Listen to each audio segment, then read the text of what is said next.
ये कानपुर का वाकया है जहां पर एक खाला जो थी अपनी भांजी को लेकर के एक तांत्रिक के पास चली गई और तांत्रिक से उसके साथ में गलत काम करवा दिया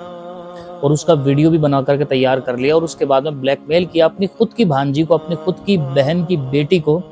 कि ससुराल से 1.5 लाख रुपए लेकर के आ वरना सब में वायरल करवा दूंगी और तू कैसे जीने लायक बचेगी। वो बेचारी 1.5 लाख रुपए अपने यहाँ से जो था वो चोरी करके लेकर के आई होगी और कैसे लाई होगी, वो लेकर के आ गई। और दूसरी बात, उसको इस खाला ने मजबूर किया इस बात के ऊपर कि तू गलत काम करवा अपने साथ ताकि उससे पैसा बन सके,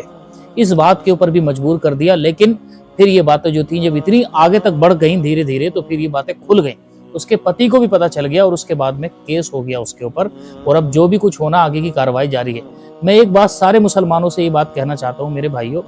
आपका फरीजा है, आपकी जिम्मेदारी है कि आप अपनी बीवी को, अपनी बहन को, अपनी माँ को किसी भी, चाहे वो तांत्रिक हो चाहे कटमुल्ला हो, जो कि जितने भी ढोंगी किसी भी तरह के हैं, आप मत जाने दो भाई, किसी के पास में भी मत जाने दो। जब आप अच्छे डॉक्टर की तलाश करते हैं तो मिल जाता है, अच्छे हकीम की तलाश करते हैं तो मिल जाता है।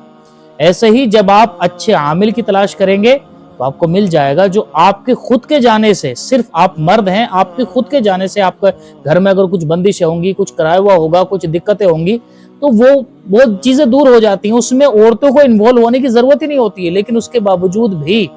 औरतें इन्वॉल्व हो जाती हैं और कुछ केसेस तो कुछ भयानक ही बिगाड़ जाते हैं।